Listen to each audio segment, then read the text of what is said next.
And now, What next is the topic second natin one? is social legacy. What is that? And I know, pwede ako matanong kung alam niyo ba yung social legacy. No, I don't have any idea about that. So let's listen to social legacy. Social legacy refers to the long-term impact on the individuals May makinig kayo. as on society. In cases, the value ideas, the value ideas, action, and contribution that persist and continue to influence future generation. Okay na.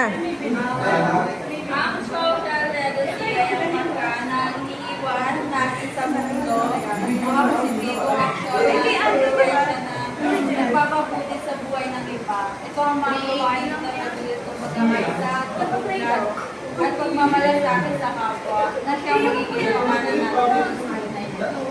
So, ang social legacy daw ay nag-iwan ng parang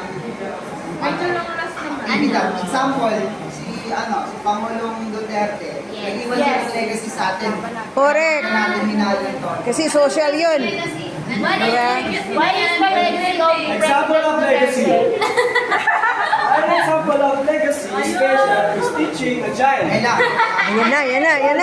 like respect and responsibility and healthy social skills.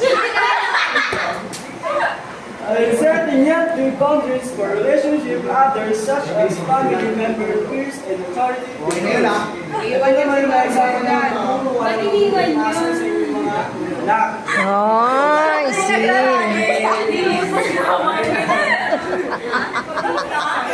Yun na yun!